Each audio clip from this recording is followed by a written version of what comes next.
Do you feel like you have any resolutions for 2026? Great question. No, I think that like the resolutions, it's almost like people try to come up with new resolutions every single year without thinking about what they didn't do the previous year. I think about things in a longer term horizon. So I think about things in like a 5 year time frame or longer, because then those goals are attainable and you keep measuring yourself against those same goals. But if you keep coming up with new things every single year, most people just like those are usually very temporary. Yeah, I approach it almost like the same way I approach every Monday, where it's like, oh shit, like last week was rough. I had a little bit too much fried chicken and whatnot. The yearly resolution, it just feels like a good reset for people, where it's like, fuck, like this didn't go good, this went bad, this went all right. I have to get through this year. Yeah. It's just a good time to reflect, I guess. Yeah. But you think of more five-year thing? Yeah, it's like if you boil it all down, like people always come up with new things like this year I'm not gonna eat fried chicken, and then next year I'm be like I'm not gonna eat, I don't know, oily food, or I'm not gonna eat whatever, and it's literally the same resolution just put in a different way. So if you really think about it, it's the same exact resolution, and because they're thinking about it in a yearly time frame, they never they think it's now a new goal. They're instead of giving themselves a hard time about the fact they didn't hit the original one. So it's way better to just continue being honest with yourself and be like, I did not hit that original goal. I'm not going to try to tell myself I didn't. Like, I'm going to create a new goal. There's no point in creating new goals until you hit the previous one, right? But sometimes you throw some stuff away, like I remember back when I was probably 13, I was like, oh, I'm going to dunk the ball this year. And then look how many years have passed. What, 17 years, 18 years, and I still haven't been able to dunk the ball. I agree, but that's what makes you a kid. I brought it back. That's what makes you 13-year-old. You're not a 13-year-old anymore. Vishal was like, okay, hey, we were walking in the park, and he was like, I'll give you $100 if let's bet a resolution. You have to dunk the ball again. I could kind of dunk it back in high school. Like it would be a 2-hand thing. It wasn't like a yaka, like hammering that bitch back. Sure. And then I gave him a bet where it was like, hey, $200 if you date someone this year. That's pretty solid, right? Who do you think is gonna win? Like exactly. Who do you think who's gonna dunk the ball first? Hey, huh? Ladies and gentlemen, welcome back. 2026. Sorry if I'm squinting a bit. This light is actually very close to us. I have a near and dear friend. I'm around greatness today, huh? Ladies and gentlemen, this is Naren Inukoti. When I first met this guy, for the usual listener to the show, they probably already know this fella. To my other friends and family, I guess. I have some family that watches. It's kind of strange, but I've just kind of buried that. But let's make sure we edit that out. No, fuck it. He is someone I met in college when I was rushing a fraternity. So I had just, freshman year, probably just like rushing, meeting these older dudes and having lunch with them. And I meet this guy that's wearing a New England Patriots hoodie. Cocky little shit, and then I wasn't the biggest fan of him, but then we ended up rooming together. Then we actually started rooming together when it was just us two in Dobie, and then the rest was history. This is Naren Inukoti. I guess for a small introduction, just, how's it going? How's your life? How was 2025 for you? Great. Life has been awesome. I feel like over the last year, it's just taken a total different, trajectory. I've gotten it's been really interesting. It's almost like towards the end of last year and the beginning of this year, it's like the more you kind of work hard, sometimes you don't see those things immediately. But then 2025, I started seeing a lot of those results and things have just started getting better and better for me. And now I can't lose. It's kind of weird. Literally, it's been random things like go play darts. I'm randomly winning. I hit this random bet. $25 turns into 7.5K. Are you just waiting random for the downside? shit. Are you waiting for it to rain? No, I'm not. I'm just That's continuing to the goal is that you continue putting out good and good things happen to you. So that's kind of my philosophy. And I don't think things have changed. It's just it is good to see that sometimes that patience or when you're frustrated or whatever comes back around and it kind of takes care of itself. Yeah. So that's how I kind of feel about Kristen's family.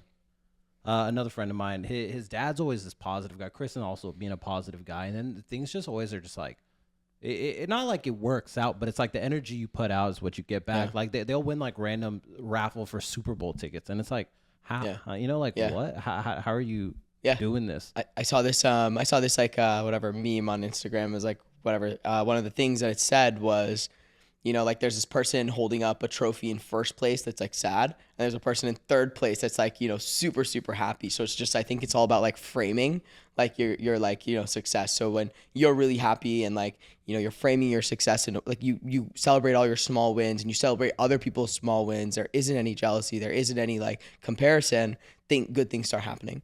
I think this is also something like being a guy in when you enter your 30s, where you kind of just like lock in a bit more and you see the mountain, you know, like I think when you're 20, you're like, okay, I just need to start climbing. You know, I need to start making some money. I need to start dating a girl. I need to do this. I need to do all the things that the calendar says, you know, this girl that I'm dating in college might be the one that I married. You know, like I'm going to start thinking about all this stuff. And then, you know, 25 through 30, life, you know, shakes your ass up. Yeah. And then now at this point being 31, Naren's 30, and it's like, oh, you know, I want to accomplish more. You know, like I want more. I want bigger. And I think, you know, it is like a downside to an extent where we get a bit, you know, I don't want to say overly ambitious, because I think it's a healthy amount of ambitious. But, you know, like you've seen that quote about like, oh, you know, you've already accomplished half the things that you set out to do. Yeah. But at the same time, it's like, but I want more, bro. Yeah. Yeah. Totally agree. I think like when you think about like people who have started you know, like I think like I'm so jealous of people who have found purpose so early in life. There's some people who are like literally like in college and know exactly who they are and who they want to be. They almost have like a 10-year advantage on me, where like they already know exactly like I'm going to do X, Y, and Z and nothing else matters. For me, it's like I'm like shooting like random darts blindfolded, like hoping that I like, you know, like figure it out. And so many random shit. Started a company, did this, did that, did this. And I think like eventually now I realize a lot of those things really helped me in some sort of way identify like what I want to do and like where I want to go. But that's like in hindsight, that's just luck, you know, like I have no idea. Those things could have turned out terribly. I could be on the side of the street, you know, like shooting up heroin. Who knows, right? You know, like anything could have happened. Like, you know, I think with like our upbringing, you know, like our parents being, were your parents first generation here? Okay. Yeah. So I think there's like a level of like, oh, I can't fail that bad. You know, like everyone in this house would have to fail for me to fail, because they'll you know, look out for me if things go the worst. But there's still a part of me that's just like that purpose thing, you know, like because I remember being in 7th grade and be like, oh, I'm going to the NBA. High school came around, oh, you know, like I'm gonna do great in college.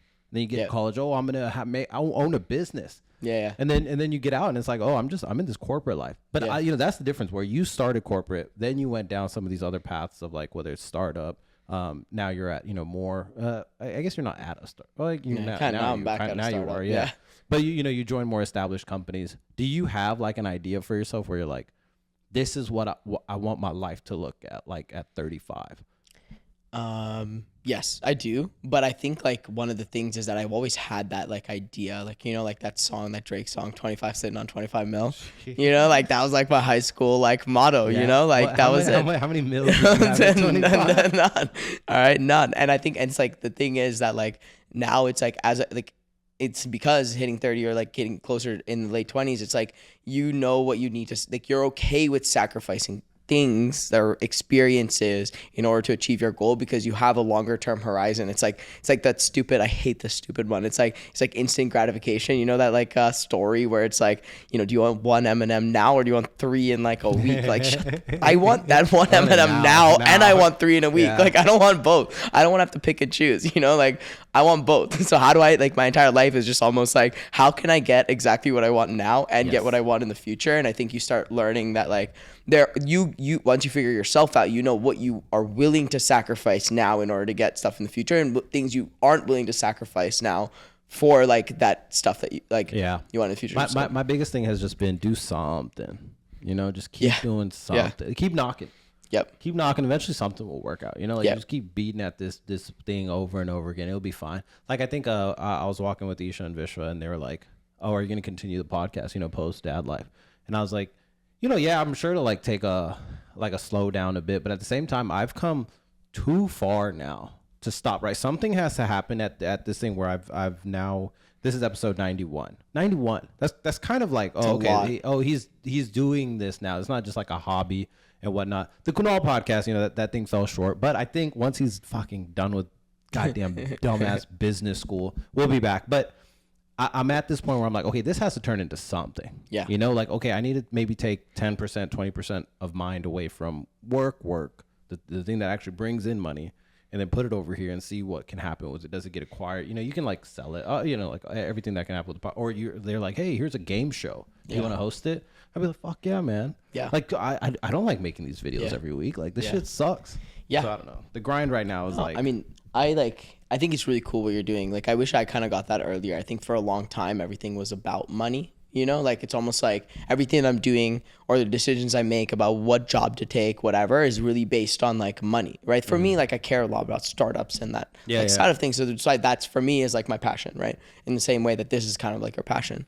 And for a long time, it's been about like, oh, where do I make more money? Where do I make more money? It's like, and when I turn that off and I now think like, what actually like do I want to do? What like, you know, what helps me get towards my goal or what helps me, you know, do whatever, then you start like thinking about things a little bit differently. So it's like, it's almost like I don't think I would have ever been able to keep up with 91 episodes. The only way that that's true is because you actually care about this, you know, like you have some passion for it. It's not just say like, it's like the journey, right? It's like it's like people, I hate when people say it, but it's like you're kind of like I don't know if you're enjoying it, but it is the journey, you know. Like back at this, where we're like, yeah, we had one light and an iPhone as a camera. No, I mean I get it, but at the same time, I'm just like, if you don't change your, you know, like if you're not evolving in the game, in the game that you're operating in, you'll die. 100%. You'll die. And when we were in LA, this was one thing that I noticed quite a bit was like the support gang will also be your biggest downfall because people keep telling you, hey, good job. And it's like, hey, I don't think that was a good job. Yeah. You know, like, I don't think you improved or I don't think anything changed. I think your jokes were the same. I think the form, you know, like everything, whether it was stand-up comedy, making, you know, short films or modeling and stuff, you know, but at the same time, it's hard to be on this side of the fence and criticize because I'm not doing shit, you know, but people don't evolve in their craft and it's like, yeah, you're not going to get better. Yeah. You know, like you're the same. Yeah, I have this thing where it's like, say I start like working out or something. Like it's like I need someone to tell me I'm fat every morning. You know, like I don't want someone to be like, oh, good job that you spent 2 weeks in the gym. I don't go. Like tell me that I like suck, you know, like I need to believe myself. I need to tell myself. That's how you keep like a chip on your shoulder at all times, right? If you don't have that chip on your shoulder, like you're not going to achieve anything, you know, like you should opened up the YouTube app and she was like, what the fuck is all this just motivational speech? You know? I was like, man, I think I would have rather got caught with like porn or something. Like, what the fuck? Like, it's kind of embarrassing, bro. Like if you look at like, you know, like, cause first of all, everyone fucking uses this damn TV for YouTube and they click on it and the first thing search is like motivational speech. And it's cause like, bro, I just need a motherfucker yelling at me, you know, just being like, you piece of shit, get the fuck out there. And we're like, okay, yeah, you're right. You know, like let me get this thing going a bit. I don't know. That does work for me. The only reason the podcast started was because Sandeep, Isha's cousin. Oh, you met him. Yeah. He started a podcast and I was like, fuck that. Yeah. You know, like if he's doing this, then I'm doing this. Yeah. And then sure enough, and then he kind of fell off and I mean, like, dude, like, there's this is still a really funny story. It was like, I forget what app it was, but like, Vishwa started this, the one time that I've seen him work out for the longest period of time was, it was, I forget what the app is called, but like, pretty much every day there'd be, like, he had a trainer, and what the trainer would do is like send him daily voice messages, and if he missed something, it'd be like, you know, like it just sounded like a really like, you know, burly, like big ass dude, you know, just being like, Vishal, what the fuck, like, you know, like get your ass in the gym. It's like, yo, like thing, right? You know, like but like you just like, it's almost like you need, whether it's a person or like something, you just need something that you just don't want to fail. Like if you think everything is just you, it's almost like motivation can't just be like positive. It's like it can't be just positive reinforcement that like hurt. It needs to be negative reinforcement as well, which helps you achieve your goals. Is like if it's just positive, you get bored. You know, if everyone keeps telling you you're fucking great, then you don't go anywhere. Yeah. Then you already think you're great. You know, you get weirded out also. Like anytime I've done like even wedding stuff, right? Whether you're doing a dance, a speech, whatever it is, and people say good job, and you're like, was it? You know, like did you actually like it? Because I don't. I think you're telling me the truth. I think it went good kind of in my head, but at the same time, like, I don't know if other people enjoyed it. But then I think that just comes with being like too, you know, paranoid or anxious. That's good, like, dude. I think the most successful people in the world are people who are so insecure. Like, I mean, it's so true, right? Like literally, okay, like, you know, my biggest pet peeve, it's almost like people are like, you know, like Jeff Bezos, like, and like Bill Gates and all these people, like they're so amazing. They're so like, they're such good people. Like I want to be exactly like even fucking Tom Brady, right? And it's like, all right, like if those people are so amazing, they're amazing at one thing. They're so amazing at one thing. That does not make them good people. Jeff Bezos probably a piece of shit. Bill Gates is in the Epstein files. Tom Brady kisses kids on the mouth. Like, you know, like like, you know what I mean? Like, it's like each of these people like focus. Like, you don't go to Tom Brady and go, hey, dude, give me family advice. You don't go to Jeff. You don't go to those people for that. You know, you don't go to Elon Musk and go, hey, like I want family advice. You just don't. You like look at them and they're really, really good at one specific thing. And usually it's because of insecurity, whether they were bullied, whether they like whatever. There's some passion to it, but there's a lot of just insecurity about something, and they need to be great at something, and they just like ignore everything else about their life in order to achieve that one thing. They're pretty much psychotic. Like if you really think about it, all those people are psychotic. Yes. Do you think it's a level of, and I'm not saying autistic people are psychotic, but do you think it's a level of autism? Not always. I think it's a personality trait. I don't think it's a what do you call it? It's not. They're not neurodivergent, and maybe they might be in some sort of way, but it's like a personality thing, not a like autism or like something like that. Because I think it takes a certain level of focus to be that fucking great at a craft. I was watching the Eddie Murphy thing on Netflix, and he was like, "This is all I did." You know, I started when he started when he was like 9, going to like comedy clubs and stuff. And he said in the middle of the night, like probably like 6-7 times a night, he'd wake up, go check the stove was off, and then go back to sleep. And he would keep doing that. And when he was watching TV, he would just make small sounds like, and then he was like, one day we were watching TV and they were talking about like mental health and stuff, and he was, or mental whatever it was, and he was like, fuck that, I don't have that. And he said, I just stopped. And I was like, good for fucking you. You know, like you didn't like lean into being like, oh my gosh, you know, I have this mental thing, and this is happening, like Kai Cenat right now, like, you know, you're leaning into this being this not victim, but like you have this thing, and it's like, bro, just use it. Aditya Chopra, where it's like this fool had a notebook of every single Bollywood movie and the stuff, and it's like, oh, but that's how you get to, you know, like to DDLJs and stuff. But that's what I'm saying, dude. Like, I don't know if I want my life to ever be that obsessive. Do I want a passion that I really, really care about? Hell yeah. But I'm not willing to give up other parts of my life that I also care about. Like, you know, I kind of want to be a little bit normal, you know, not like completely normal, but there's a part of me that still wants to like think about family and be a good dad, be a good like husband, be a good whatever. Like I really do care about those things. And the thing is, those are all different things you have to sacrifice. Like you want to be really good at one thing, you can still be really good at one thing and like be one of the best. But will I ever be like the best of the best? No, because I don't want to be. I just like, I'm not going to sit there and work 18 hours a day for the rest of my fucking life. It's just not going to happen. You know, like there's other things I care about. So like, because I know I don't want that, like I know for a fact that like, okay, like where I'm setting my bar is like different than like, you know, just that, unless you get randomly lucky and, you know, like hit it. But like the idea is like, that shouldn't be your goal, because you're very practical in your goals. Otherwise you're going to always fail. I think my goal is just to break out of the upper atmosphere, but I know at the same time it's like, hey bro, you don't have what it takes to the top. To the top is different, because it's like, okay, like let's say, you know, like the Tom Brady type of stuff, where it's like you don't have what that takes to get to there. Or the same thing with the Eddie Murphy. Do you want that? Do you want that? No, I don't. I can't. Yeah, especially because it's like, you know, like I am not going to give it that kind of time. Exactly. You know, and then you might look at someone else that's like gotten, you know, past the upper atmosphere. It's like, okay, I can do that. Exactly. You know, like, okay, yeah, you'll start a family, you'll do this at the same time, but maybe you become more focused, maybe you get more free time. Your resources grow as your money grows. So that's why I've always just been like, you just got to keep knocking. Do you think you'll ever get to doing this kind of like stuff full time? I think talking will be money. Okay. Just talking. And hosting a crowd, because especially like I didn't realize there was such a large gap, and now I see, you know, all these people emceeing and stuff. Like that, and it's like holy shit, bro. Yeah. Like and you know, props to them because they're doing it. Because like in high school and whatnot, like, or not high school, I was still pretty vocal. Like I would be doing the awards ceremony for the lower grades and stuff. But then, you know, post college life, it was like, okay, I just want to party, I just want to hang out, I just want to play a video game. You know, like. I just didn't do anything. So that part, I'm past all that, like all the regret.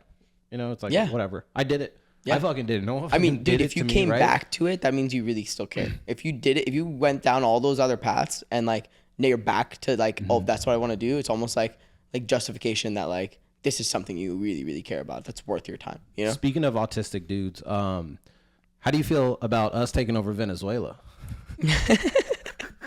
Dude, I still remember Santosh, like my brother. He literally, like, I was at his place. One of the things that I was always jealous of him for was the fact that he was like obsessed with his like job, or like, you know, like it just like not his job, but he's obsessed with like the industry that he's in, which is oil and gas. And every time I talked to him, it didn't matter what we were talking about. He's like, it's because of oil and gas. It's because of oil and gas. It's because of oil and gas. And that's exactly what's happening. Venezuela is the richest country in gold and other minerals and oil. It has like it makes complete sense why we are like bombing them, and like why this whole like, you know, the boats and the drug trade and blah blah blah is just a distraction. I think most things that happen in the world are a distraction to power, right? Like, Oh yeah. there's a whole like, I don't want to touch this because it's a pretty like sensitive topic, but like it's like even the whole Palestine Israel stuff. Why is America still supporting Israel? Right. The reason is like Israel's trying to create a entire like oil pipeline. Like no one hears about that stuff, right? Like when you live in a world where like the media is controlled a lot by the governments and people in power, the information that you get is always going to be minimal. You know, like I think journalism is more or less like not died, but there's definitely less journalism now. Now it's just social media. You know, like no one's actually digging into it. They're just looking for headlines. When people are looking for headlines, everything is a headline. Like you literally like you can write whatever you want and you can get people to like believe it. Like, you know, like the before I saw this thing for in New York City, apparently on TikTok, they said that above the Brooklyn Bridge this year there's going to be fireworks. Tons of people outside the Brooklyn Bridge looking for fireworks. No fireworks at all. Like one like, and that's something it's small insane. scale too, where it's like, okay, that doesn't really matter. But yeah, I mean, there's so much public perception and everything where it's like, bro, like how many? I'm at the point currently where I don't believe anything. So with the Venezuela stuff, it's like, okay, you hear about the bombers. Okay, you hear that they're, you know, they went to go take that leader out of place, and now we have him kidnapped. And I'm like, yo, we're some fucking gangsters, bro. Like, yeah, I get it. Look, I get it. I don't think we did. I know. They put a picture out. No, what? Water bottle. No. What? Yes. So what I think happened is that they actually, without starting any conspiracy theories, what I think happened is that like apparently America, like what they did is they pretty much gave him and his family safe passage in order to take over, like like, you know, like to bomb them and like take over Venezuela. What they did? America gave them safe passage in order to like they gave the prime minister and his family and probably other high-ranking officials in the country safe passage out of the country, right? And be like, hey, like we're gonna say that you're kidnapped and blah blah blah, and what we're gonna do is we're gonna go in and like, you know, bomb them and take over your government. That's the deal. Would you not take it? Are you going to win against America, or you want to die? Like there's literally two questions, right? So like, you don't think we kidnapped say you're him? the prime. No, hell no, dude. They probably. I think that they got him, and they're like, hey, dude, do you want to die, or do you want to like, you know, let us like take your oil? And he was like, all right, what option do I got? Like, you know, like I'm okay with living. Like it's fine. Like, you know, like. But they put out a picture of him. Because America doesn't like say, hey, we're gonna like, you know, kill all the people that are in Venezuela, dude. Like Venezuela is one of the most like, you know, war-torn countries with so many different like, you know, like just factions of people fighting against each other, right? So he's like, I'm not gonna fix this. Maybe America can. So how does America sell it? Hey, we're gonna take care of your people. We're gonna give you support. We're gonna give you aid to all of your people. We're gonna help solve. You're gonna make your country a happier place. All you have to do is get the fuck out of office. You know, like what are you gonna do? You're gonna say, okay, yeah, like I'm down for that. I think we kidnapped him, bro. I legitimately think America kidnapped his ass, and especially because like you had the VP coming out being like, hey, you know, like we demand him to be returned, and it's like, okay, yeah, I get it. We're about to kidnap you too. Like you talking too much shit, bro. Like so I don't know. Do I support it? I don't know, because on one side I'll see like, okay, you know, I see all these people in Miami, like all these Venezuelan people celebrating on TikTok, and then I'm like, is this fake? You know, like because the level of like. You can plant a story and then get all these crowds behind it to support it. Through this thing, people sometimes email me like random people because they're like, hey, you know, this person, well, you know, their brother was kidnapped in Israel, and I'm like, hey, I don't know if I'm the platform for that. But there was this one person that was like a crowd starter or something. Yeah. So then whenever you're like having a protest, you hire these people. And they send like, you know, 60 people, and it's like, then you see on the news like, wow, there's a lot of people there, and it's like that they're hired, you know, like that's kind of crazy. So I don't know whether to believe this Venezuela stuff is a positive for the peoples. You know, like if in India right now we heard Modi was running the country down to the ground, which, you know, I don't know. I don't keep up enough to know whether he is or not. And then America, superpower, went and bombed a bunch of ports and then took him out. It's like, okay, you know, like am I celebrating that? The thing that I saw on TikTok of that, like this, speaking of journalism, this journalist, older fellow, so I believed him, was he was like, it's the precedent, you know? So now does Russia see that and say, hey, we want to go take over some country down the street? Like, why can't we just go and drop some bombs and say this is for the betterment of those people, you know, and then just take it? So I do understand, like, speaking of ambition of men as the ages go on, like, would we ever stop expanding though? You know, like, you know, everyone kind of jokes about whole like taking over Greenland and stuff. And it's like, okay, well, at some point I do see America that has operated this country to a decent extent. Of course, there's a handful of problems here. You know, things have skyrocketed, the usual issues. But do we go take over a Venezuela that's, you know, run down to the ground but has all these great resources? Okay. So I think that the only thing that's always true is like people's motives, right? And I think that, like, you know, I really do think that tell me this. Have you ever seen, if you put a group of people together, I don't care if it's as small as a school project to or a classroom, all the way to, like, you know, an entire nation, you take a group of people, you put them together, they will always find ways to find differences between each other to prove that one is better than the other. That is always true no matter what size group of people that you put together. Okay. That is always true, which means that everyone always has a motive to try to be the best. And there's always people that are going to do that, which means that it doesn't matter if it's Venezuela or something that happened in India. It doesn't really matter. I think those motives and what people think, what people are doing behind the scenes and who has the actual power are the people who, like, you know, make those decisions. They don't care about the general human good. They don't care about whatever. They care about themselves and the people around them. Just like you, even as a person, you're not the prime minister. Neither of us are. Who do we put first above everything else? Our family and our close friends. So why are they not going to do the same thing, right? Like, it's the same exact concept on a bigger stage. So, like, for them, yeah, sure, they don't need more money, but, like, you know, like, but it's the same concept of, like, you know, I'm going to take care of my family and the people close to me. All right, expand the pot, you know, like, it does not matter. So, like, I think that's always going to be true. And I think the way that people look at things and people get too influenced by headlines, whether it's news, TikTok, I don't care how, like, great, like, these, like, news outlets are, but the idea is that there's always, like, you have to look at the real motives. And I think people are pretty predictable. I don't think people, like, act out of, like, you know, out of turn randomly, like, especially groups of people. They're very, very predictable. For me, it was a lot of like, if this happened, first of all, the top of the year to do this, pretty crazy. Like, Happy New Year, you just go take over a new country, and that we're gonna assume rule until it's fireworks. It's like, bro, this isn't even our country. Like, are we allowed to fucking do this shit? Like I get it. The Trump stuff, man, it's like, whoa, like, you're part of a show at this point, you know, like a spectacle where things are happening on a weekly basis. And then I was like, you know, I saw a bunch of TikToks where I was like, this would be celebrated under you know, an Obama rule, and it's like, I do think so. You know, I think there's a level of blinders that has happened for Trump where there is no good. You know, no matter what happens, there's no good that can come out of any decision of his.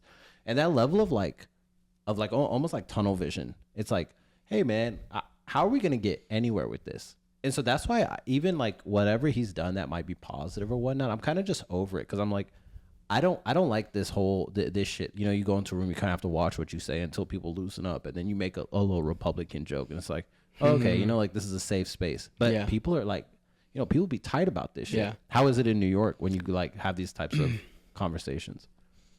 Yeah, I mean, to be honest, like, for me, I think, like, I like the way that I think about things. I think that you're right in the sense that people can be pretty sensitive, but the thing is, like, sensitivity is, like, different than harm, right? Like, you can say things that don't harm other people, and there's things that can just be, like, funny for being funny. And I think there's a line between those, and, like, especially in like public settings, you should push that, you know, like, that's how I, like, honestly, like, make friends, honestly, is like pushing that a little bit and seeing where that line is, you know, like that's literally like, it's true. Like, cause that makes you authentically you instead of like authentically like, you know, like closed, you know, like it's hard to be yourself if you're like always thinking about that. But I think just the way that I talk or the way that I like think about things, it's like those, like, I don't necessarily like most people probably say somewhat cross the line, right? Yeah. But like generally, I don't think people should get offended. And if people do get offended, it's because they have some preconceived notions about like who I probably am,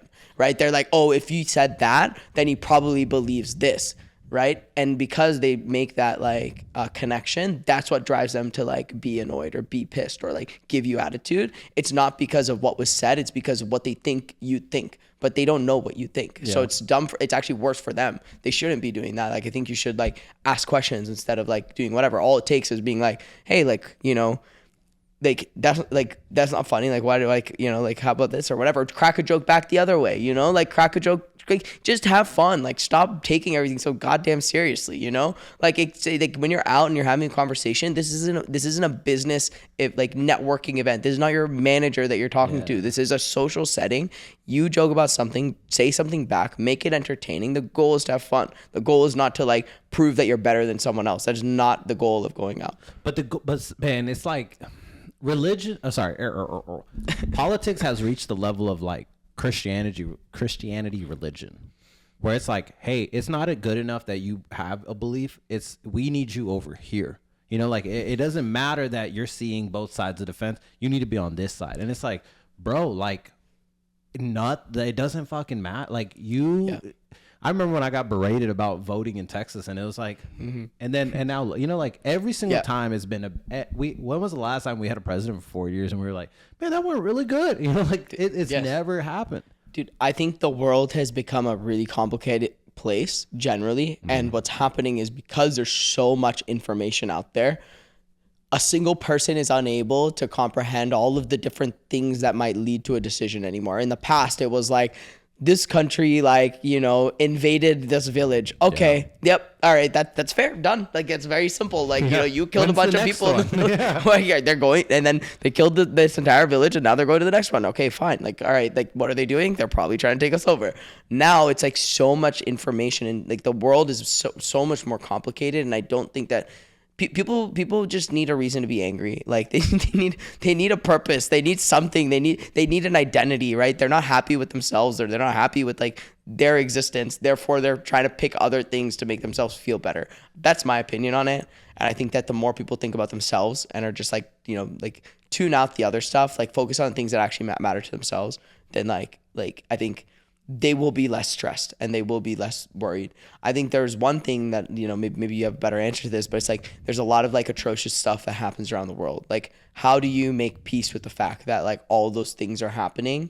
And, you know, like people always say this, there used to be this thing that people say this often. It's like, I don't want to have kids in this kind of world. Like, you know, like I like don't want to bring a kid into this world. Like, are you like we don't have, there's no like child defects. There's no freaking, people aren't dying from like, you know, the black, like whatever, the black plague. People aren't like dying from random diseases, like except for maybe COVID, whatever. You know what I mean? Like this, I'm just saying generally, like you're in the best time.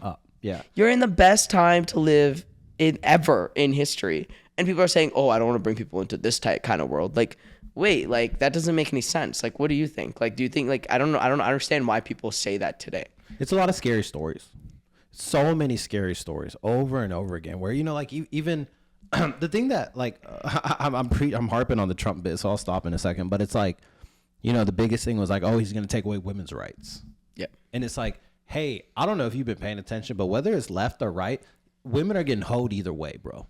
Like, I don't know if you've been like, it's just happening. And then you got people like LeBron James, right? Exactly what you said, bro, where it's like, hey man, we like this guy for basketball. Happy Women's Day. And then as soon as Trump went in office and he posted a picture of him and his daughter and he's like, I have to protect her at all costs. And it's like, were you not thinking about that before? Like, this guy has done nothing in this past year to hurt healthcare. Same or you know, like whatever direction it's gone, it doesn't seem like what people were kind of like harping on.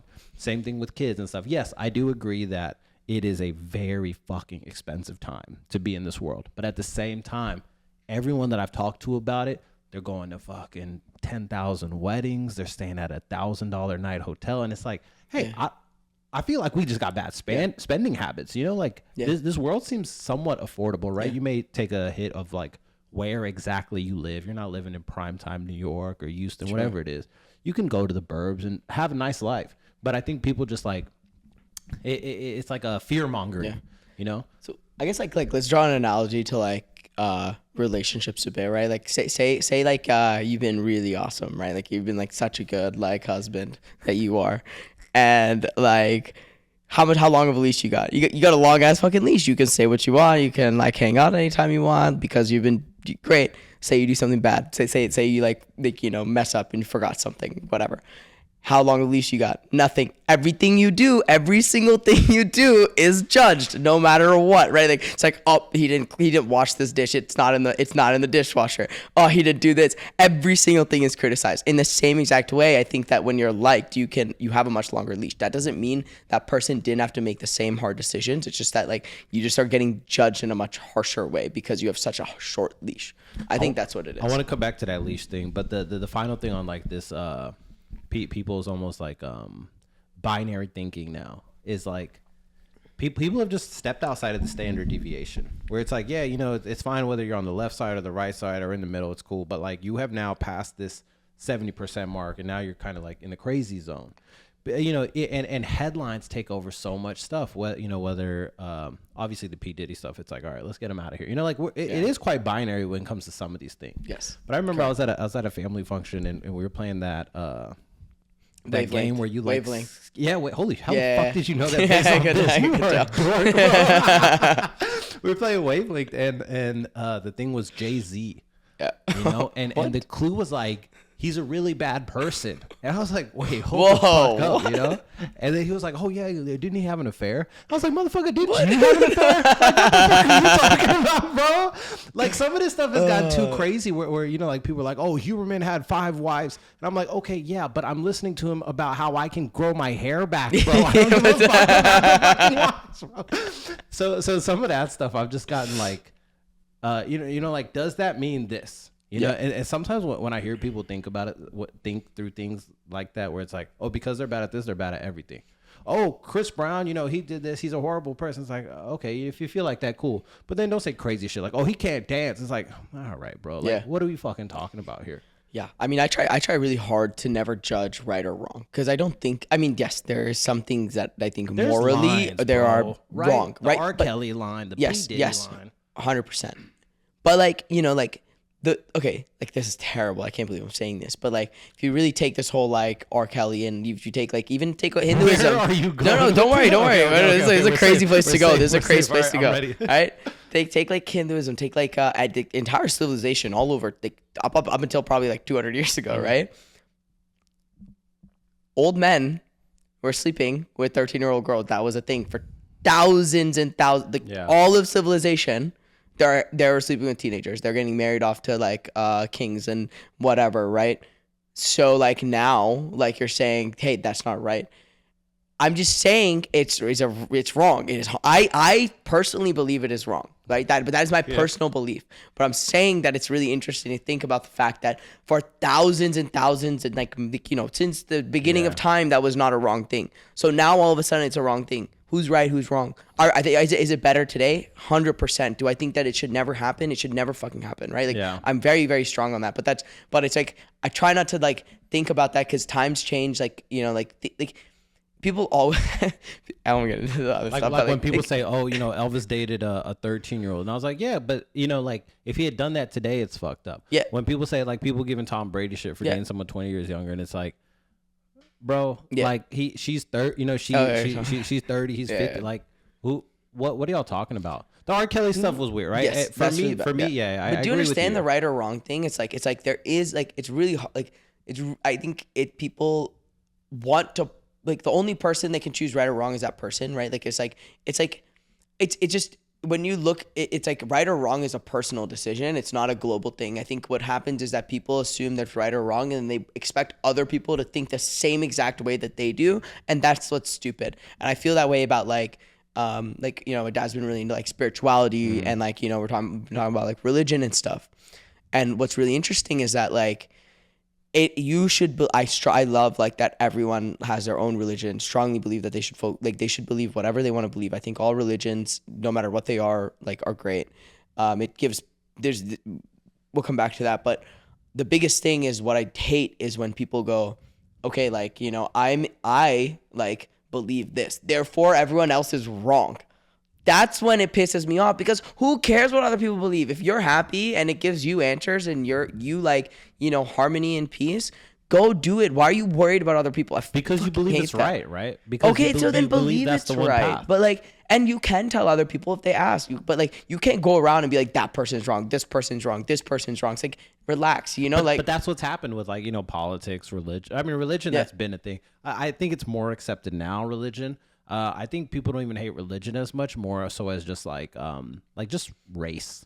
Like, oh, this person, like all these Indians here are taking our jobs, and it's like, yeah, we are. You know, I would kind of understand if I was a white dude that didn't have a job, I'd be like, what the fuck is this, bro? I've never lived in a Dallas suburb. Oh my god. Imagine you grow up. Oh, you know what? We're gonna work in tech. We're gonna be in this job, and the next thing you know, boom. Right, all of this help is outsourced. We were watching this thing on Netflix, that train movie, right? It was about people working on the railroad. And, you know, they brought in people from China and stuff. And sure enough, you know, a Chinese guy working on the railroad, the other white dudes took him and threw him off the bridge. Because it's like, hey, fuck off. You know, like, you're taking our money. You're taking our positions. Yeah. So people have gotten very intense about things. But at the same time, I'm just like, with you, where it's like, hey, man, can everyone just chill out a bit? Yeah. Can everyone just have some fun? I agree. You should debate on things. Maybe someone has more factual evidence than you, or maybe they've heard something, you know, more than you. So share it. But like right now, where we're just not overreacting, but it's the fact that so many things happen on a daily basis, right? That like yesterday's news is forgotten about. Tomorrow there'll be 2 news stories. People will forget about all of this Venezuelan stuff. Like, yep. Next thing you know, tomorrow, oh, you know, who's next? Oh, look at what Jay's, you know, like, look what Drake did. And it's like, bro, I'm overwhelmed. Yes, you know, I just too much stuff happening in the world. Like, it's like, it does. I don't care anymore. Like, I've been honestly like not giving a shit about anything. I read it, cool, whatever. Like, I try not to concern myself with a lot of that stuff, because like, it's almost like I'm bound to be angry.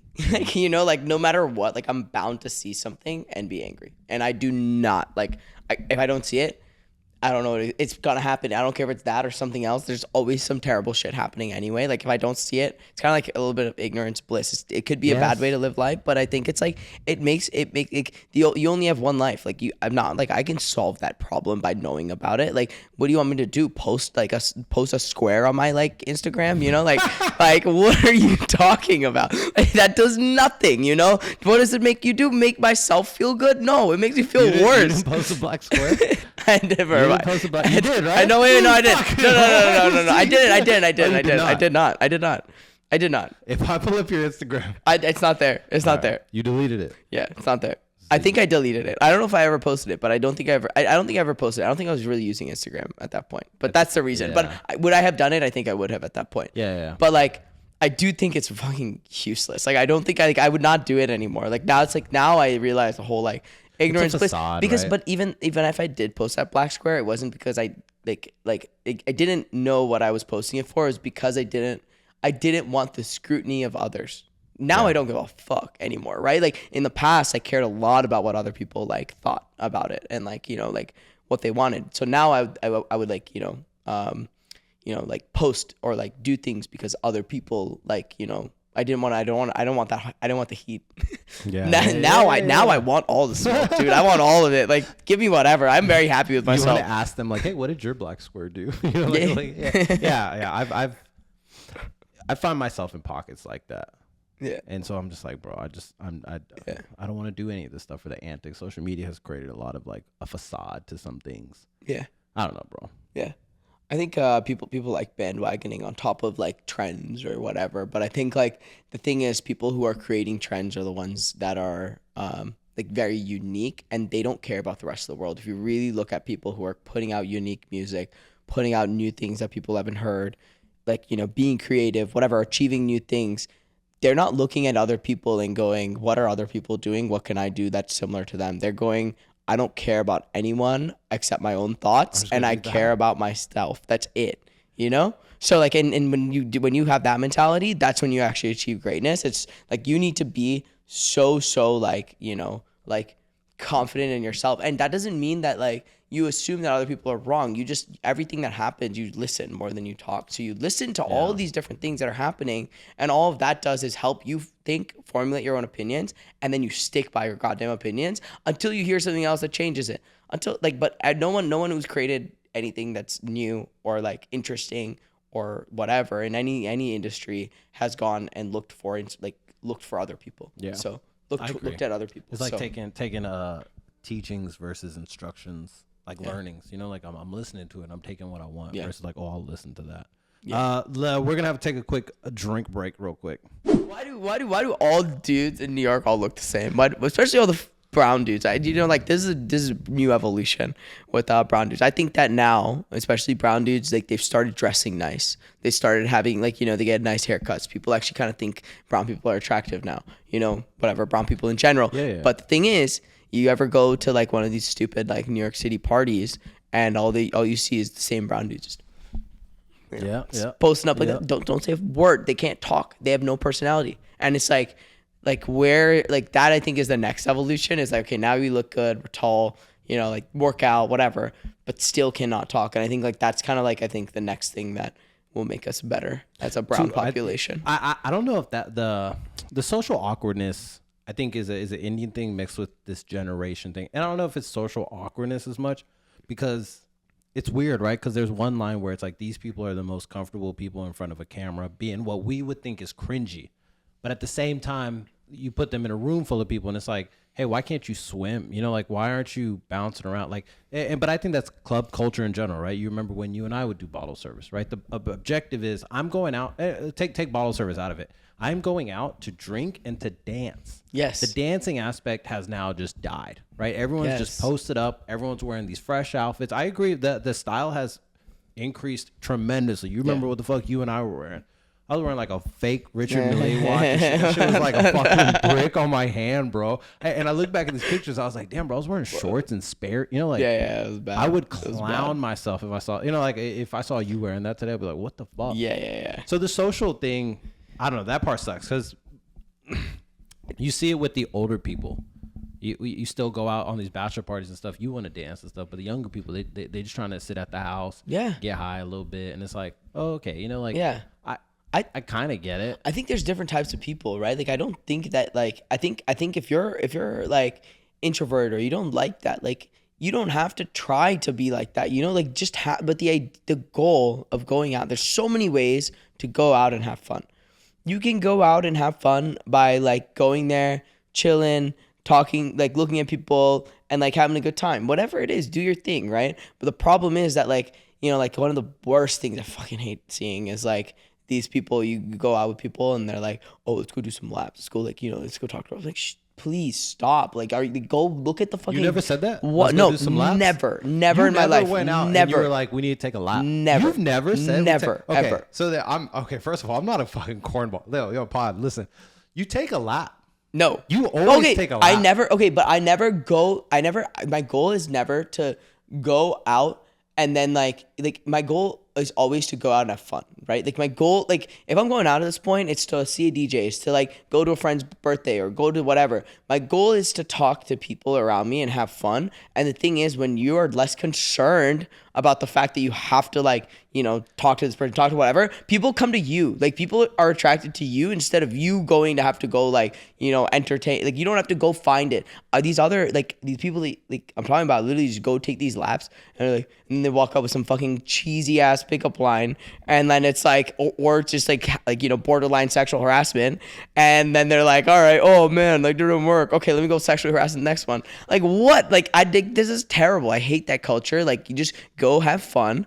Like, focus on the DJ, talk to everybody around you, drink, hang out, and people will be attracted to you. You don't need to force other people to like, want to talk to you. Those are the most annoying people to go out with, and no one ever has fun with those types of people because they have a very singular mission or whatever. Like if I've noticed that like you go out, you just have fun, you talk to everyone around you, people like literally just want to keep coming back to you.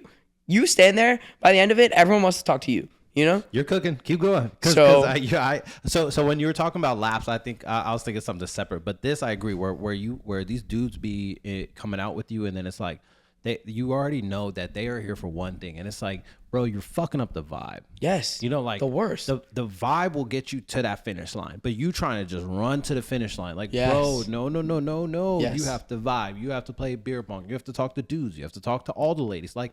And then eventually you might hit it off with the lady. Exactly. Then you know, take her home, take her to eat, Yeah. get her number, whatever it Yeah. is. But now it's like people just be going straight up, hey, what's up? You single? And it's like, yo, what Calm the fuck happened to down. hello? Yeah, You know, yeah. like, can I buy you a Under drink? the I think compliment. you're cute. Yeah. It's Nah, anything, but keep dude. going, man, because you Yeah. you have seen it a lot more. Yeah. So a little background: Naren has lived in New York probably for the majority of post grad, and I have been probably predominantly in Texas, a couple of years in California, but the club culture in LA, I will say, was a lot more like chill, laid back, right? Like people are like you go to these salsa classes that exist everywhere, but you know, people's not like grabbing ass and stuff. They're there to meet someone. Yes. But at the same time, it's like they're not targeting. And Yes. same thing when you go out, people are chilling a little bit. You know, people are very everyone's friendly, high. very fucking friendly. Oh my gosh, bro. I know yeah, how dare I say, yeah, LA isn't the place sexual harassment isn't happening. Everything's moving too slow to Yeah. sexually harass. yeah, my bad. It's the party that gets to the hills that all the fun starts happening. No, bro, I mean, I get it. Like maybe Yeah. it's just like the area you go out in, or I guess the people too. Yeah, it is the people. I think it's just yeah, I mean, stupid. I saw this like Michael B. Jordan thing. It's like this thing where it's like a quote by him that's like it's like every guy that's being nice and like being nice isn't like flirting with you. You know, like I was raised like differently, and I think that's really important. Where it's like I think like I'm nice to everybody, you know, like I'll compliment whoever. It doesn't matter, you know, like I'll compliment some dude, I'll compliment some girl. Like it doesn't matter, right? You know, just the point is you're putting out good energy. vibes. You Yeah, put in yeah. put out good energy.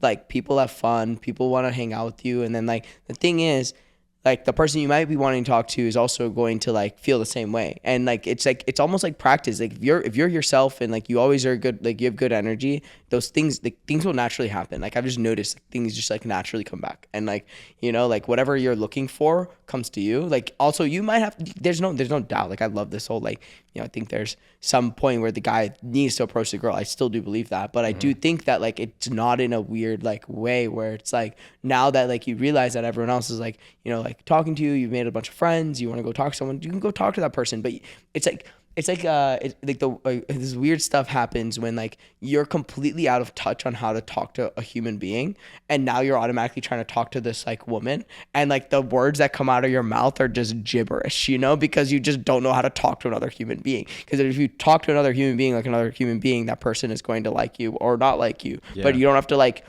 say anything or do whatever. Talk to the person, make your moves. Like, you know, it's gonna I really do believe things just naturally happen. You don't have to force it. Talk to girls more in particular. The human part, I don't like. The socially awkward person will always be socially awkward, Yes. right? But I think there's a lot of dudes that be out there and you know, like they're hanging out with nothing but dudes. Monday through Friday, they either work with a bunch of finance bros or tech bros. They go home, they're hanging out with bros at night, and then they go out on the weekend. Yeah. Oh, what's this? Yeah. What is this lioness down the street? Like, who is this girl in the room? Let me go talk to her.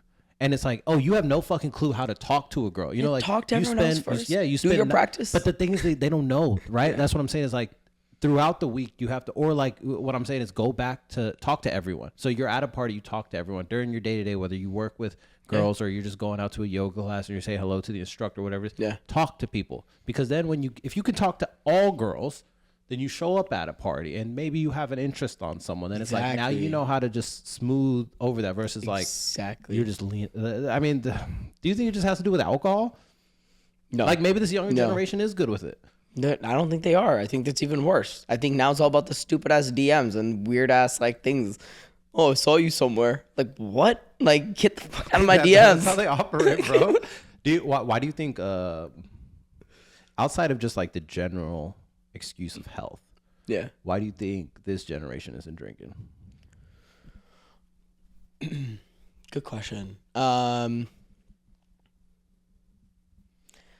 I think that this generation, like, up until I think our generation was a lot of like, it's like this thing where up until our generation, like each, including our parents and parents before, like we see a lot of shit. We just inherit a lot of shit, and we're just like, all right, like that's just a part of life. We just accept it, and then we like continue with the way that we want to do it. But we never really necessarily like try to break that like cycle. We find a way around it, like, you know, whether our parents have flaws or whatever, whoever else, like we don't like necessarily go, oh, let's go, like, oh my god, my life, like I have to deal with this, I have to fix it, I have to, like, no, like, you know, that's just whatever their life is, and we're gonna like figure out ourselves. And like you just kind of, but there's a lot of baggage that kind of continues throughout generations. I think like what's happening with the newer generations is like they're not taking any of that baggage. They're like, I don't want to do that. I'm independent. Independence has become a huge like factor in it. So I think I really do believe this, whether it's drugs, alcohol, anything, it's really important to know that like it's okay that you do these things, but technically if you're 100% happy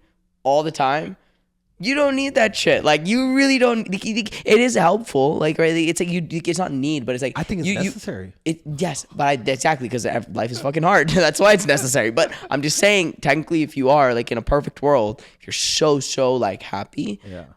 you're not gonna think about that. You know, like you wouldn't feel like you ever needed it because you're already happy. And like the thing is, I believe that there's a lot of people like they handle situations or things by saying, okay, like I'm gonna like, you know, to have a couple glasses, a glass of wine, I'm going to like, you know, whatever.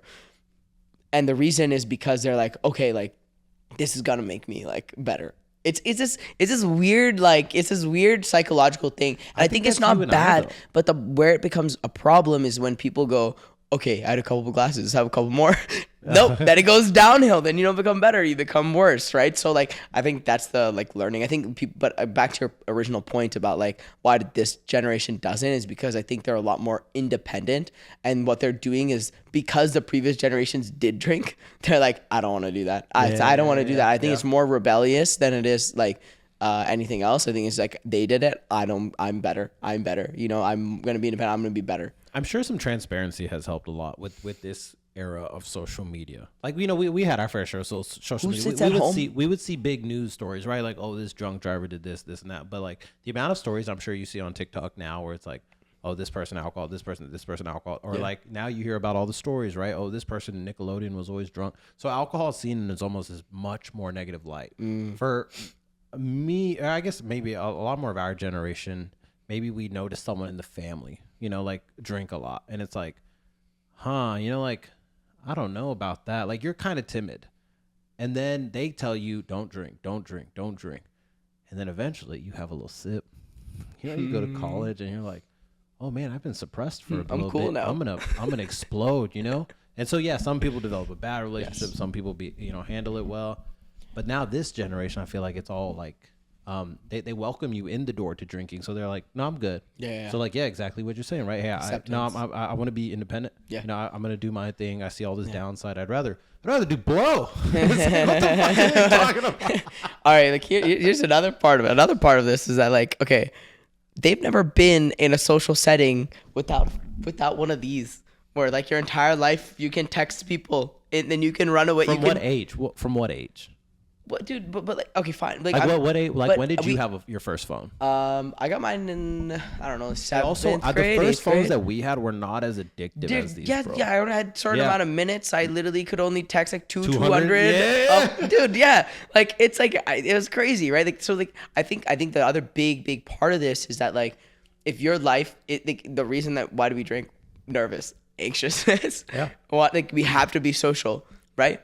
But like I think kids nowadays, like it doesn't matter what setting they're in. Like they're like there's so many people, including probably us, where we just sit down here and we're just like we're chilling. What are we doing?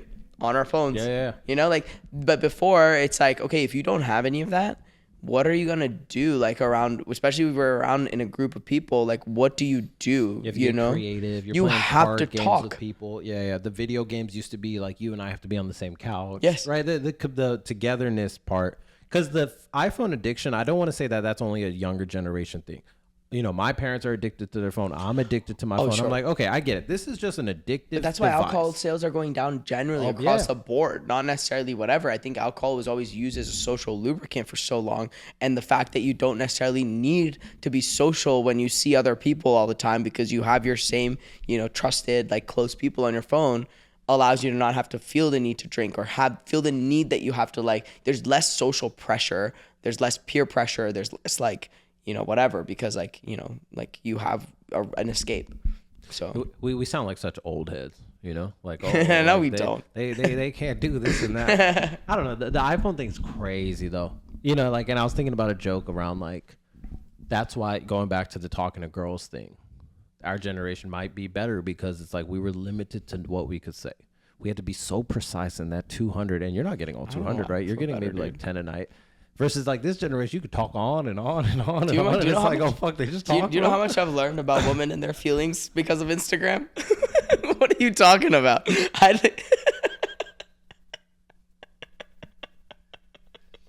I'm gonna cut that out, y'all. Don't worry. No. Don't worry, I'm gonna cut that out. Yeah. I'm just saying, I think that kids nowadays are better than they were before, like because they actually like have more access to information. No, access to like dude, what do we know about women and their feelings? I don't know shit for so long. I'm just saying I've learned so much through just like looking at Instagram and like random shit. Like, like I literally have like I follow these like random like I don't know like therapists even right on like Instagram, and like I'm literally learning about people and their feelings and why they act how they act and blah blah blah. But you think I'm gonna read a book about it? Hell no. Like there's no way. Like it's just something that happens day to day. So I feel like I'm a lot more equipped to deal with other people than I was before, including women. I want to go back to the brown boys dressing nicer thing, and them being more confident. Don't you just feel like South Asian, like the color of our skin, the culture, the colors, the the dancing and all that stuff is just more generally accepted now? Because I've spoken about this a handful of times before. Is like being from where I was from, where Indian was a minority. It felt like, oh shit, I gotta hide all this, And now I would be very open with it, like I even start going by Ajay a lot, in public and whatnot. But for you from the Northeast, was it the same vibe or was it more like Indian? My brown, like I separated everything, like when I was in high school, I would like hide from brown people. Like that part of me was a at home thing. But did you I had family were you friends. okay with like white, black, Mexican friends? Well, wait, black. Where? There was like 2 of each. Wait, y'all were the majority? No, it was all white people, and like maybe like the majority is all white people. There's like 2 black people, maybe a handful of Mexican people. White people see you show up to school with a red dot on your forehead. You were just cool with it? There was never that thing, dude. No, that got made fun of so much. One time, like okay, yeah, that's what I'm saying. That's what I'm saying. Dude, I was all white people. So what I'm saying is like my brown, because I played like a bunch of sports and I like did a lot of like stuff around the school. The idea was that like I still like cared about I still like cared about family and values and whatever. I had family friends and all that, but that was an at home thing. Like no one saw that at school. Like I refused to let people like see that at school. Like it's like I would never get caught that way. So then I would only do it outside of it. I think the brown like revolution and the brown like side of stuff totally was college onwards. I'd had nothing to do before college. Who started it? Who started it? Like in the world out there. Well, was it Priyanka Chopra? What? Who just brought us over to the West Side, fully accepted, or was it a bigger movement? Sundar Pichai. No, I'm just kidding. No, I don't.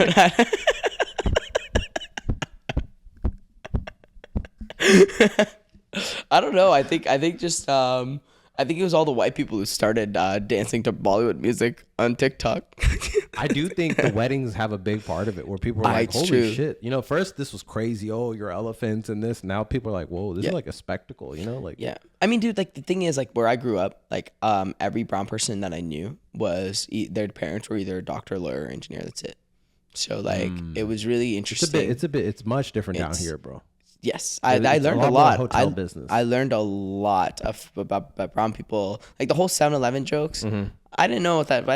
It's funny, haha, whatever. But I didn't know what that was until I got to Texas, and I'm like, oh shit, like everywhere. I have friends that like are in the like, you know, gas station station, game, are in the like whatever, like hotel game, motels, whatever, restaurant, like all this stuff. Like that was not true. The only people that I knew that were in restaurants were some like tech millionaires that like, you know, decided to open up some Indian restaurant. That's it. Like, you know, like, so like my idea, I think I had a very big like learning coming to Texas, just like, yeah, I don't know. I learned so much about just people in life, but do I really appreciate the fact that like where I grew up was like a little bubble. Like it was a little like sheltered world where like I could be a kid for so long and like everything was possible. Like I started all these random companies and like, you know, did all this random shit in high school. Like everything was possible for me in high school.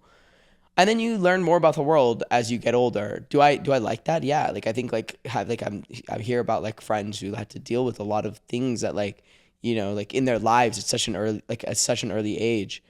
And it's like that would have been really, really like I can't imagine what that would feel like or how I would have changed as a person if that was true for me. So like am I like super, super appreciative and grateful for like what I have? For sure. But like, you know, it's like, yeah, I mean, the world's a big place. You know, like I don't think I need alcohol. Yes. But I like it. Yeah. You know, I'm just like, all right, I don't think I'm being a problem. Don't get me wrong. There were some times when I was drinking and I was like, oh, okay, I'm a problem right now. Falling asleep. Yeah, falling asleep in nightclubs. Bro, like I didn't care. I would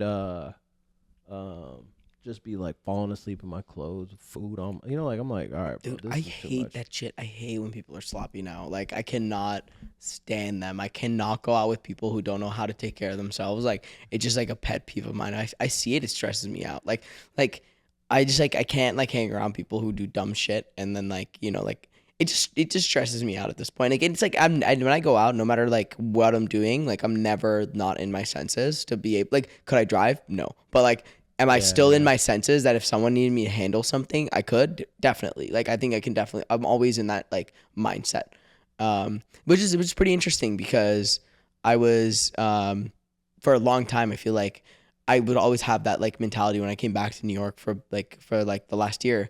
It was just like I always felt like I always had to worry about other people or cause I'm never the one that gets the most drunk ever, right? Like anymore.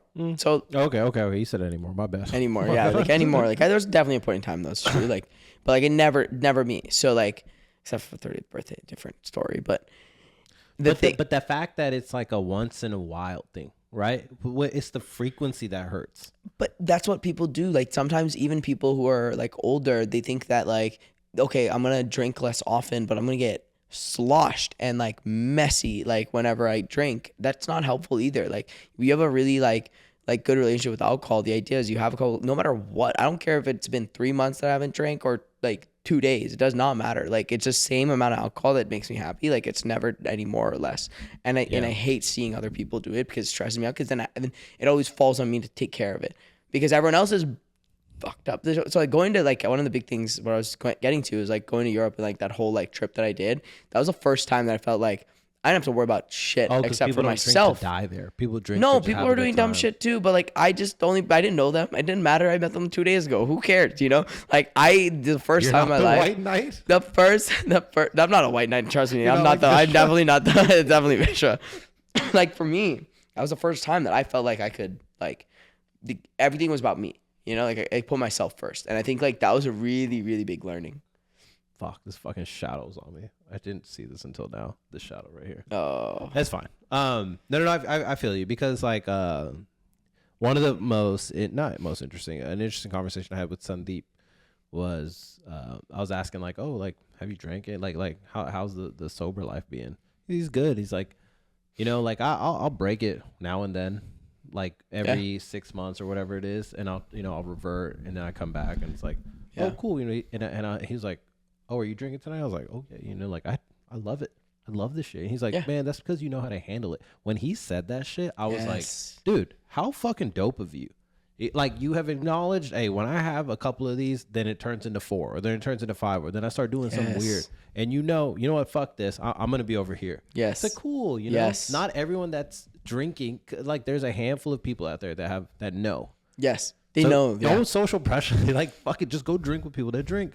Yes. I don't know. It's I think becoming more rare. I think that's a big thing. It's like like I think there's a point in time, I like it'd be like this thing, right? It's like, okay, like I think both, like we've both done this. We're just like we would be there and be like, oh, we're kind of bored, let's drink. And then you drink, and then every time you drink because It's an you're amazing bored, time.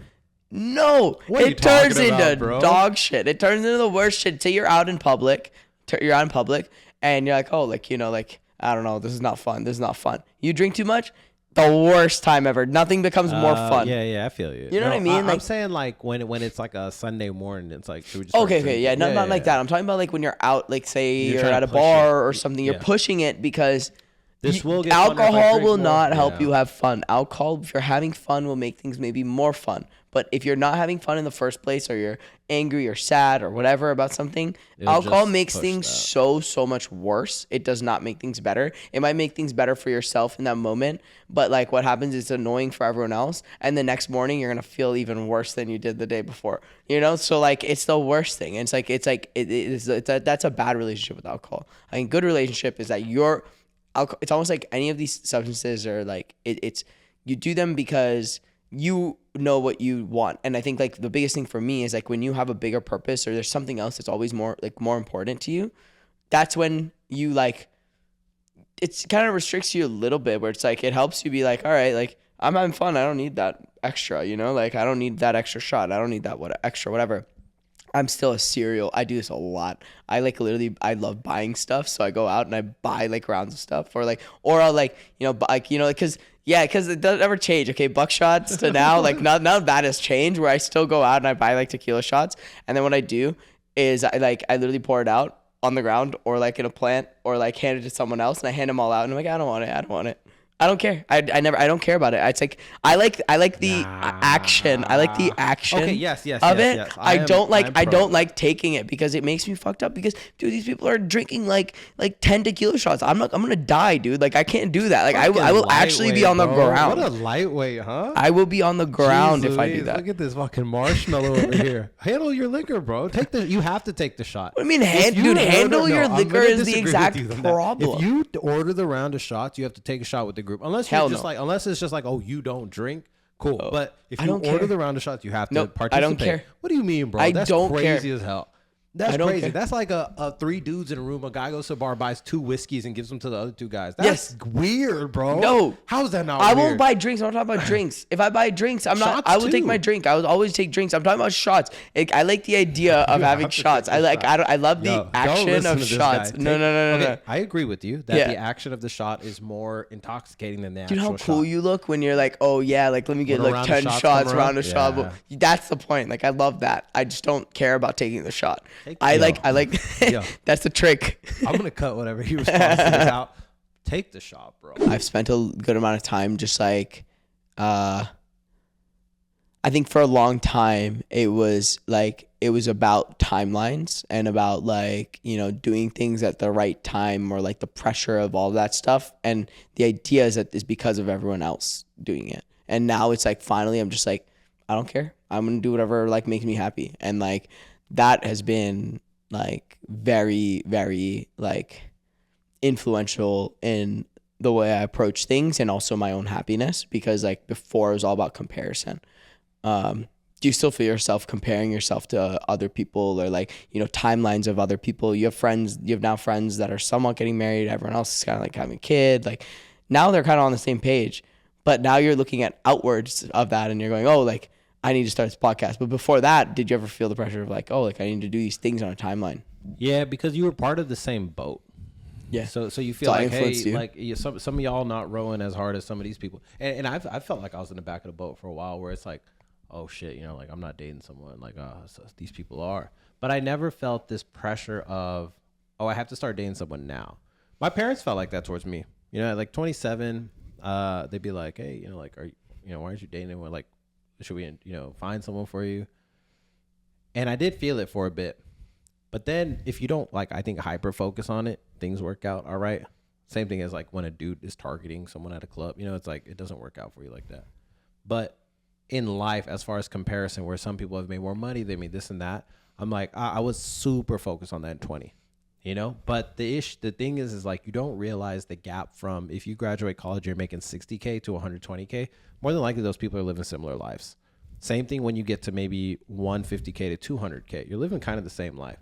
Oh, okay. So instead of focusing on that whole shit, I have to just fucking stack this shit. I have to stack to get to, 500. Okay. I have to stack to get to 1.5. And then you see, oh, that's when changes start happening, right? You start moving different with money. And so that is what I'm super focused on, where it's like, oh, this isn't a community anymore, right? It isn't me and my bros. It could be, right? If we're all in the same city and we're like investing in stuff together, cool, it can be. And I think that's what a lot more people should do in their younger 20s, where they get with their bros and say, hey, I have 10K. Hey, I have 10K. Okay, let's buy this, 500K house, and then we'll just make payments on it. We'll rent it out, do all that stuff.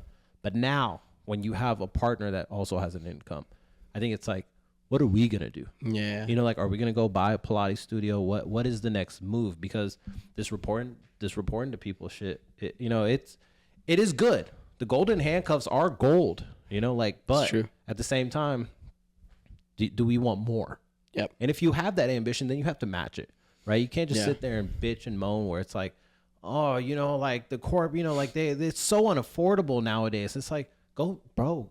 So what? No one up there cares about you, right? You said this shit earlier. They don't care about you. They want to keep you kind of happy.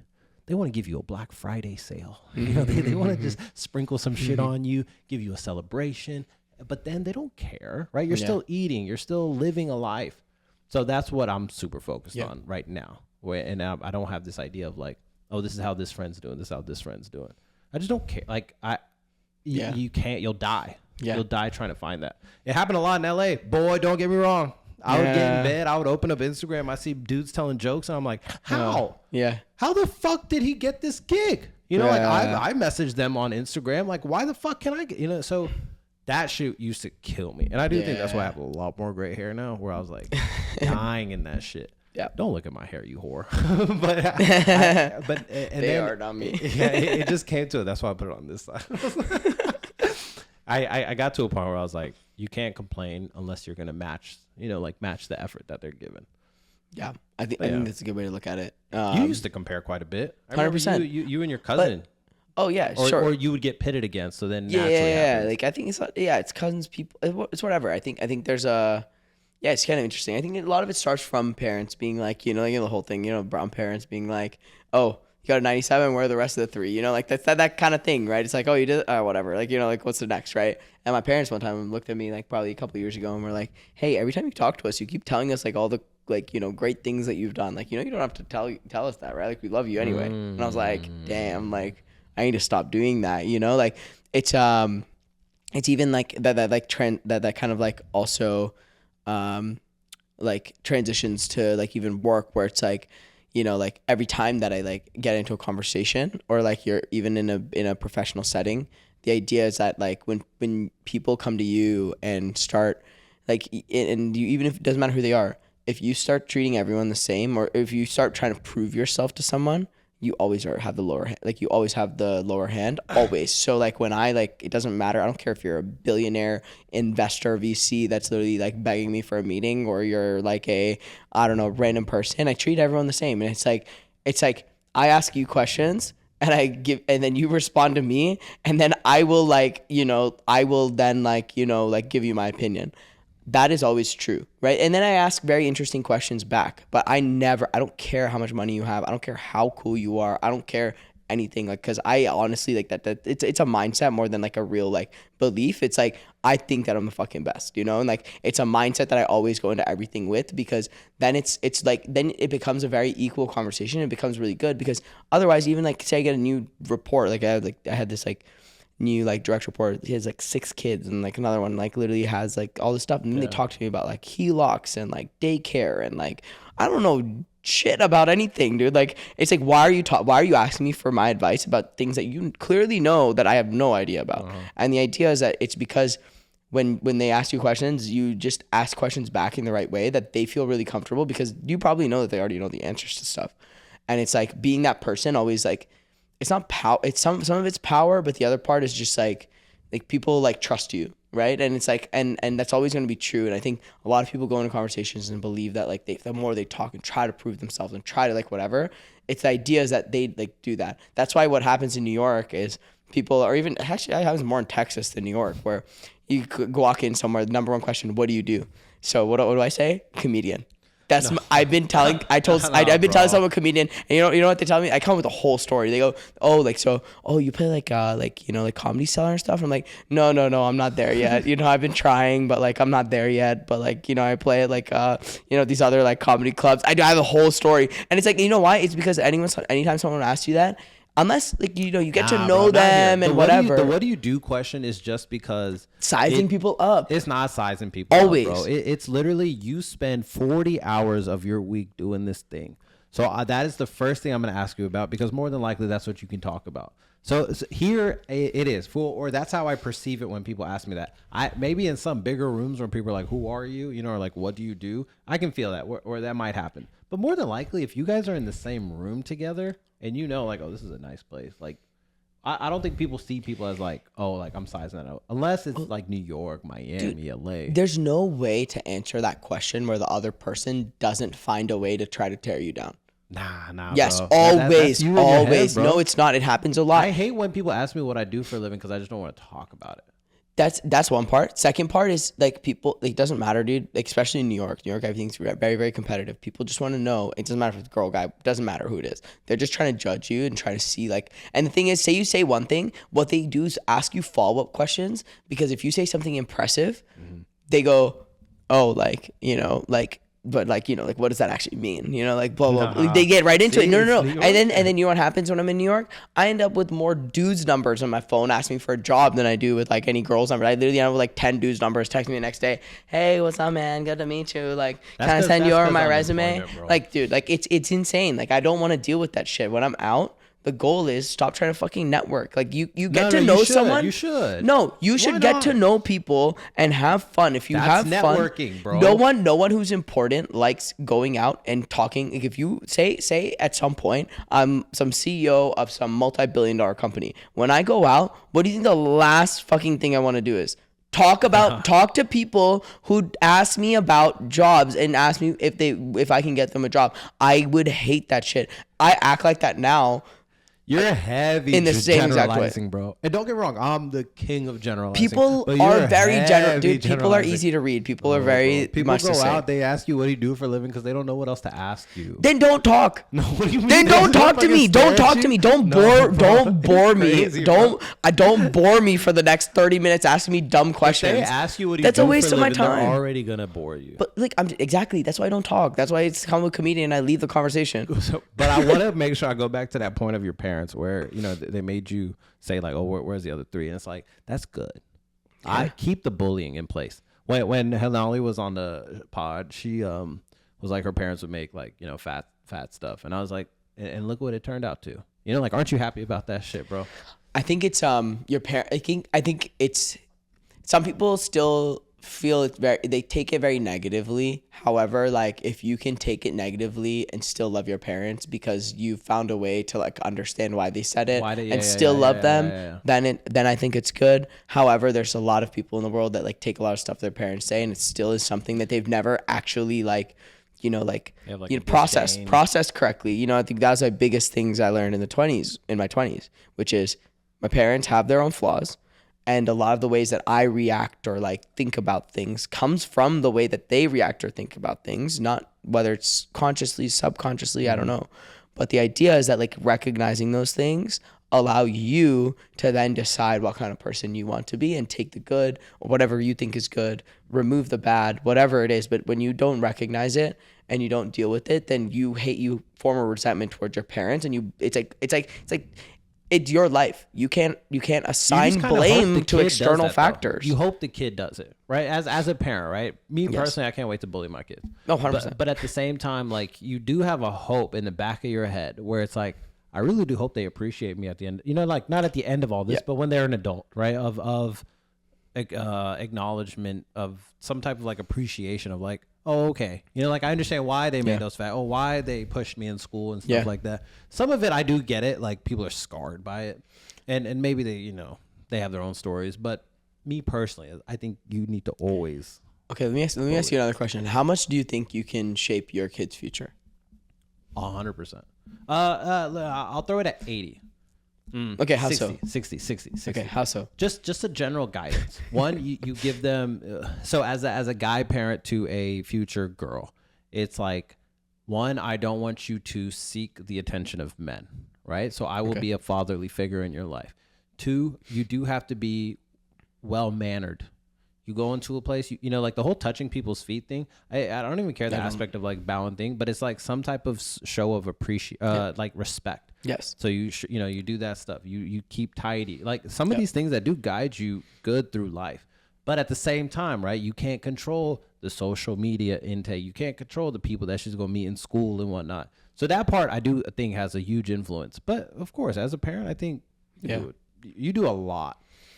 Yeah, I think it's like I think you do, but I think the biggest thing is like I know I've given my parents such a hard time, and like I was definitely the furthest thing from a good kid. What, but really? 100%, dude. I literally gave them heart attacks about everything. Like just because I told them everything, too, or like I let them catch me one way or another. But the idea is that like it's like I think people always tell me, oh, your parents are so chill. Your parents are so chill. Like, dude, like they were not chill. Like it's because I just kept like telling them like, you know, this is what happens. This is what happens. This is like this is what I'm doing. This is what, and that helped them like kind of grow into it. And then as they got older, they started making like friends and stuff, and they're starting to look at all the other kids and like, damn, our kids are great. And it's crazy. Yes. Yeah. It's so funny to watch that. My sister and I be badgering my mom. Yeah. Because we be like, aren't you so glad you got us? You know, Yeah. like, holy shit, we're amazing. Like, you whether it's like someone's dance at a wedding, and like I'm gonna sound like a dick now, but fucking whether someone's dancing at a wedding, or you go to someone's house and it's like they're like misbehaving, or the partner they choose, the partner they choose, they'd be like, oh yikes, you know, like, this is what happened. Your kids are perfect. Hey, you like me, you like her, you like her, you like him. It's like, aren't you? You are blessed, bro. Yeah. Like, I hope to gamble like this as a parent and things work out like Yes. this. But more than likely, it may not. Yeah, But it may not. And okay, so I've been thinking about that a lot. And the thing that I always come back to is that it's almost like it's values, right? And it's like those values that you instill and like live by, mostly as a parent.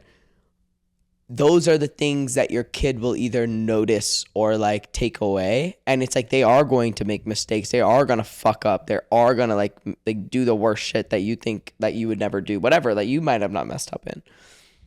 And the thing is, if you ever like give them the same values, morals, safety net, and like not safety net, but like just a sense of safety and like trust in you that you will always like be there and help them talk through it, whatever, they will always like come back and somehow find their way to the way that you like, because they have so much respect for you, and it's a respecting, and there's always a time their teenager is a teenager. There's nothing you can do about it. But at some point when it's past that, I think they end up like coming back to like being very much similar to you. And it's like, it's because of your morals and your values and like the way that you live your life, and like and also the safety and like trust that you created with them, which is what helps them like become really good people.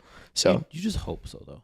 The older I've gotten, and honestly, ever since like dating for a longer period, getting married, a child on the way, I've wanted more things to be private. Yes. Where I'm like, no, I'm good. You know, like y'all are crazy out there. I don't like y'all that much. I like y'all. I love y'all. But at the same time, y'all are too crazy. I don't like y'all's opinions on shit. I tell people all the time, like, I didn't enjoy it when I had Isha on the podcast. Because I was mixing two worlds where I'm like, no, I'm okay. Like, I'm this over here. Right? Yeah. I'm probably my maybe purest self. Well, this podcast is a show at the end of the day. I don't want to mix these two. Same thing with like, oh, are you going to post your baby on Instagram? No, probably not. Yeah. But I also won't be too like let's say you put her on your story. You know, and I'm like, all right. Whatever. Like, I'm not going to try to control too many things like that. But at the same time, like, I just don't want. I'm good. Yeah. I'm good. I don't want to. Yeah, that's fair. I mean, I think, I think that you're thinking about it too much. I think you should just like let things go. I think you should just like whatever, dude. Like I think people try to compartmentalize their lives too much. Like even like people always talk about a stupid ass thing called work-life balance. Like it's the dumbest thing in the world. Okay, like you know, but I'm just saying, like people go, oh, I have to work, and then when I work, I then like, you know, then I have to chill. I'm literally the same person, whether you find me at a party at midnight on a Friday or whether you find me on Monday morning at like, you know, 9 a.m. at work. I'm the same person. Like there is no difference in who I am. I'm the same person. It's just like I think consistency is literally like so like happiness. Like, you know, like, and it's almost like people really love seeing like you. So like just the more you do that, the I better. am too. It's just the level of like privacy that comes to the family. Man. Sure. Right? Yes. Yeah. Yes. 100%. I think privacy is important. I think privacy for good reasons are good. You know, like privacy for a reason is good, but privacy for privacy is dumb. But just look, the thing that you don't know, the thing that you don't understand as someone that lives in New York is that we need these gas prices to be lower. So we need to fucking just take whatever other country. It's okay, Venezuela, we're whatever. good. After Venezuela, whoever's the second on that list, take them too, bro. Fuck it. Like, I love this position that people fear us. Fuck it. I think that I searched for acceptance in my 20s, and in my 30s, I'm searching for nothing but fucking power. Yes. And in 40s, it'll be like, I'll enjoy this life. 50s, all right, time to start dying. You know, time to start hitting that hill on the downward slope, bro. It's crazy to think that people always think about it, but like literally your 30s are very defining of the rest of your life. It's not your 20s. Your 20s, people still fuck around and do whatever they want. 30s are literally the time that determines the rest of your life. Yes. So, yeah. With that being said, do you have anything going on in life? Do you have any Netflix specials coming out? Do you have any TV shows? Do you have any startups that you want people to follow? Or any, you know, you give a shout out here. We have a wide network, massive network. Yeah, if you like what I'm saying, I might start a podcast. So comment down below. Let me know if you want me to start a podcast. Comment whatever you should, what you think he should name his podcast. What would be your podcast name? I don't know. We'll find out. All right, y'all. I appreciate you guys listening. I appreciate you, brother. Cheers one time for the one Cheers, time. man. About time. Cheers. It only took us about 13 tries. At And, least. you know, Vishal's going to be so mad, bro. He's going to be pissed. He's going to be so pissed. He'd be like, you fucking bitches. You don't love me, bro. Oh, yeah. He doesn't need that. But he's a white knight at the end of the day. Yeah. So, ladies and gentlemen, I appreciate you guys tuning in next time, and I'll see you guys next weekend. Goodbye. Cheers.